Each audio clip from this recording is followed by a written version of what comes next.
తనదైన స్టైల్లో దూకుడుగా ఉండి ప్రజల కోసం పోరాడుతున్నటువంటి వ్యక్తి హుజరాబాద్ ఎమ్మెల్యే బీఆర్ఎస్ నుంచి దూసుకెళ్తున్నటువంటి పరిస్థితి. మరొకసారి డంపింగ్ యార్డ్ హటావో, హుజరాబాద్కు బచావో అనే నినాదంతో దీక్షకు సిద్ధమైనటువంటి పరిస్థితి. వారు మనతో ఉన్నారు.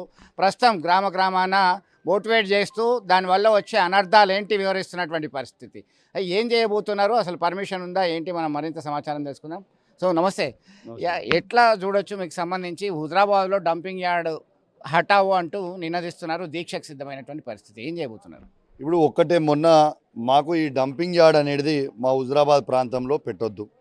సిరిసపల్లి శివార్న హుజరాబాద్ ప్రాంతంలో మనం ఎట్టు పరిస్థితిలో ఈ డంపింగ్ యార్డ్ పెట్టొద్దు.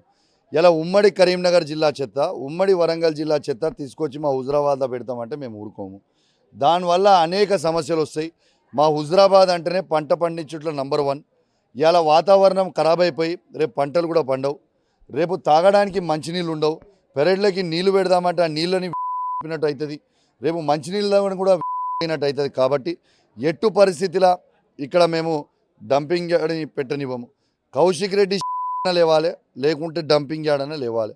ఎందుకంటే రాజకీయాలకి అతీతంగా ఇలా కాంగ్రెస్ పార్టీ వాళ్ళు కావచ్చు, బీజేపీ పార్టీ వాళ్ళు కావచ్చు, బీఆర్ఎస్ పార్టీ వాళ్ళు కావచ్చు, సిపిఐ కావచ్చు, సిపిఎం కావచ్చు, ఏ పార్టీలు ఉన్న వాళ్ళైనా సరే అందరం కూడా జెండాలు పక్కకు పెట్టి మా హుజరాబాద్ కోసం మేము తప్పకుండా పోరాడుతున్నాం. రేపు మా హుజరాబాద్ని కాపాడుకునే బాధ్యత మా మీద ఉంది. ఒక బాధ్యత కలగ శాసనసభ్యునిగా నేను ఇవాళ పిలుపునివ్వడం జరిగింది. ఇలా నేనేదో బీఆర్ఎస్ పార్టీ పక్షాన నేనేమి దీక్ష చేస్తలేను. ఒక బాధ్యత కలగ శాసనసభ్యునిగా ఇలా జేఏసీ ఆధ్వర్యంలో ఇలా కమిటీ చేసినాం. ఆ జేఏసీ ఆధ్వర్యంలోనే చేస్తూ ఉన్నాను. ఇలా ఎక్కడైతే ఆ టెంట్లు ఉందో ఆ టెంట్లోనే చేస్తూ ఉన్నాం. నేను దయచేసి ఆర్టీవీ ద్వారా పోలీస్ వాళ్ళకు కూడా విజ్ఞప్తి చేస్తూ ఉన్నాను. దయచేసి మీరు మమ్మల్ని టెంట్లు వేయొద్దని చెప్తా ఉన్నాను. రేపు రావద్దని చెప్తా ఉన్నారు. రేపు వేలాది మంది తరలి వచ్చే అవకాశం ఉన్నది. రేపు ఇంతమంది కూడా డంపింగ్ యార్డ్కి వ్యతిరేకంగా పోరాటం చేస్తున్న సమయంలో టెంట్లు వేసుకునే సమయం మాకు ఇవ్వండి. ఒకటే రోజు కదా, మాకు ఇక్కడ డంపింగ్ యార్డ్ వద్దని మేము అంటా ఉన్నాం. నిజంగా మీకు డంపింగ్ యార్డ్ మీద అంత ప్రేమ ఉంటే రేవంత్ రెడ్డి గారికి వారికి కొడంగల్లో పెట్టుకోమని పోయి, కానీ మా హుజరాబాద్లో పెట్టుకుంటారంటే మేము ఊకోము. ఎట్టు పరిస్థితిలో మేము ఊకోము. ఇలా ఎట్టు ఎవరి చెత్త ఎక్కడున్నదో అక్కడ చేసుకుంటారు. అన్ని చెత్తలు తీసుకొని వచ్చి ఒక్క దగ్గర చేస్తే ఎంత ఇబ్బంది అవుతుంది మీరు ఒక్కసారి చెప్పండి. ఇలా మొన్న బంద్కి పిలుపునిచ్చినాం. మొన్న బంద్కి పిలుపునిచ్చినప్పుడు ఆ బంద్లో ఇలా స్వచ్ఛందంగా ప్రజలు మొత్తం కూడా ఎట్లా బంద్ చేసి ఇలా నిరసన వ్యక్తం చేశారు. ప్రకటన వస్తే నేను దీక్ష కూర్చోనని చెప్పిన. ఇలా ప్రకటన రాలేదు కాబట్టి నేను ముందే చెప్పిన 7, 8 తారీఖు 24 గంటల దీక్షకి తప్పకుండా నేను మా హుజరాబాద్ ప్రజల పక్షాన మేము తీసుకుంటామని. రేపు దీక్ష తర్వాత అన్న లేదు, ఈ రాత్రి కూడా వాళ్ళు ప్రకటించినా రద్దు చేస్తున్నామని ప్రకటిస్తే నా దీక్షను కూడా నేను రద్దు చేసుకుంటా. కానీ ప్రకటించకపోతే మాత్రం తప్పకుండా దీక్ష మీద మేము కూర్చుంటాం. ఇంకా కూడా వీళ్ళు ప్రకటించకుండా ఇట్లనే మొండి వైఖరిగా పోతే మాత్రం రేపు ఇంకా కార్యాచరణ అనేది కూడా ప్రజలందరం కూర్చొని నిర్ణయించుకుంటాం. నేను ఆర్టీవీ ద్వారా ఇలా టెండర్కి కాల్ ఫార్ చేసారు.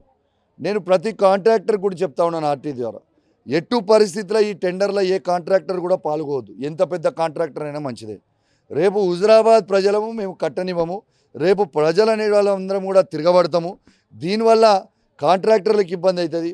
రేపు వాళ్ళు ఇబ్బంది పడొద్దు, మమ్మల్ని ఇబ్బంది పెట్టొద్దు అని దయచేసి నా చేతులు జోడించి మరి దండం పెట్టి మరీ చెప్తా ఉన్నాను.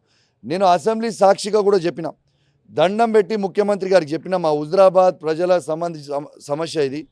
2,50,000 ఓటర్లో ఉన్న గొంతుగా నేను చెప్తా ఉన్నాను. దయచేసి మా డంపింగ్ యార్డ్ అనేది మా హుజరాబాద్లో పెట్టకండి అని స్పష్టంగా ప్రభుత్వం దృష్టికి అసెంబ్లీ సాక్షి కూడా తీసుకొని వచ్చిన. Thank you. మీరు అన్ని గ్రామాలకి తిరుగుతున్నారు. రేపు దీక్షకు సంబంధించి సంఘీభావం తెలియజేయాలని కోరుతున్నారు. ఎట్లా వస్తుంది స్పందన? ఎంతమంది హాజరయ్యేటువంటి అవకాశం ఉంటుంది? ఇలా వేలాది మంది హాజరయ్యే అవకాశం ఉంది. ఇలా మీరు కూడా వచ్చారు, స్వయంగా చూస్తారు. ఇక దాదాపు 400-500 మంది పెద్ద పాపే పెళ్ళికి జస్ట్ అర్ధ గంటకు ముందు నేను వస్తున్నా అని చెప్పిన. అందరు కూడా 400-500 మంది ఉన్నారు. ఈ గ్రామం నుంచే 3,500 మంది మేము ఉన్నాము. మేము ఎట్టు పరిస్థితిలో 1,500 నుంచి 2,000 మంది తగ్గకుండా వస్తాం.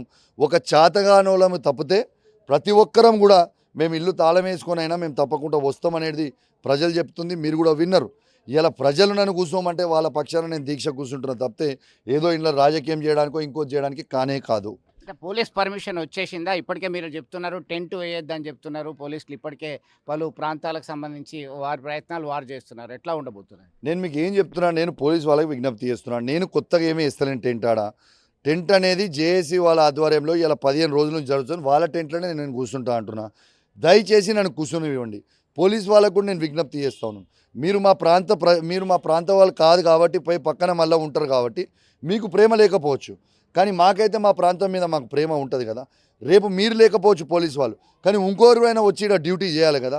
ఈ ప్రాంతంలో రేపు పోలీస్ వాళ్ళు కూడా ఊపిరి పీల్చుకోవాల్సి వస్తుంది, రేపు నీళ్లు తాగాల్సి వస్తుంది, రేపు భోజనాలు వాళ్ళు కూడా తినాల్సి వస్తుంది. రేపు ఇవన్నీ వాళ్ళు కూడా తినలేని పరిస్థితి క్రియేట్ అవుతుంది. కాబట్టి ఇది వాళ్ళకి మంచిది, మాకు మంచిది. దయచేసి సహకరించమని చెప్తా ఉన్నాను. ఇలా కౌశిక్ రెడ్డి మీద కోపం ఉంటే కౌశిక్ రెడ్డిని నేను ఎత్తడానికైనా రెడీగా ఉన్నా, కానీ నా హుజురాబాద్ ప్రజల మీద మాత్రం దయచేసి కోపం తీర్చుకోకండి. దయచేసి నేను ఈ ప్రభుత్వానికి విజ్ఞప్తి చేస్తున్నా, పోలీసు వాళ్ళకు కూడా విజ్ఞప్తి చేస్తున్నా. దయచేసి సహకరించమని నేను విజ్ఞప్తి చేస్తా ఉన్నా. అంటే జెండాలు పక్కన పెడదాం, ఒకటే ఎజెండా డంపింగ్ యార్డ్ హటావో అనేటువంటి నినాదంతో మీరు పిలుపునివ్వడం జరిగింది. వివిధ రాజకీయ పార్టీలని జాయింట్ యాక్షన్ కమిటీ అంటున్నారు. వాళ్ళ నుంచి స్పందన ఎట్లా వచ్చింది? అన్ని పార్టీలు కలిసి వస్తాయి? నేను అద్భుతంగా స్పందన ఉందండి. నాకు రాజకీయాలు ముఖ్యం కాదు. నా హుజురాబాద్ నియోజకవర్గ ప్రజల ప్రాణాలు నాకు ముఖ్యము. వాళ్ళ ప్రాణాలే పూర్తిగా కోల్పోతున్న సమయంలో నేను పోరాటం చేయకపోతే కలవదు. ఎట్టు పరిస్థితిలో నా ప్రాణం పోయినా మంచిదే, మీకు ముందే చెప్పిన, నా ప్రాణం పోయినా మంచిదే. డంపింగ్ యార్డ్ అనేది ఇక్కడ పెట్టనీయను కాక పెట్టనీయను. ఎందుకంటే నా హుజురాబాద్ ప్రజలందరూ కూడా వద్దంటే వద్దంటున్నాము.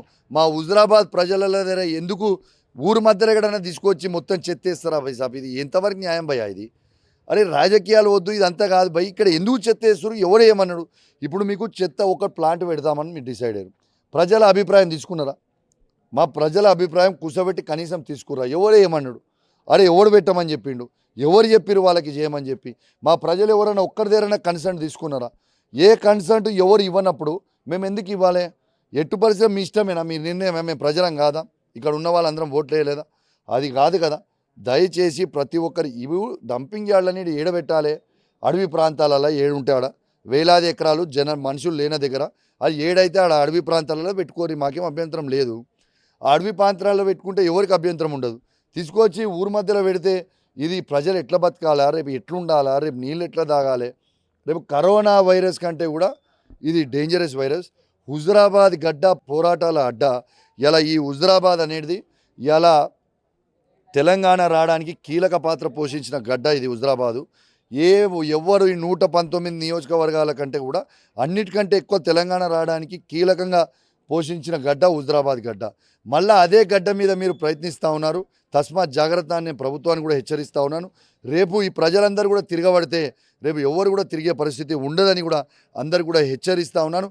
ప్రతి ఒక్కరు కూడా సహకరించాలి. నేను రాజకీయాలకు పోదలుచుకోలేదు. దయచేసి మాకు డంపింగ్ యార్డు రద్దు చేయర్రి. రద్దు చేస్తే మీకే మా ప్రజలందరూ పాలాభిషేకం చేస్తారు కదా.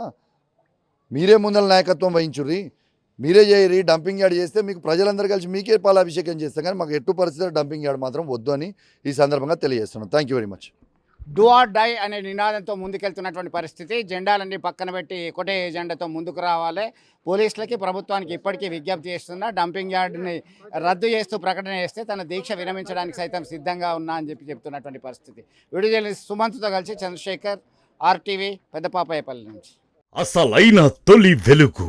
ఫాలో వాట్సాప్ @తొలి వెలుగు official.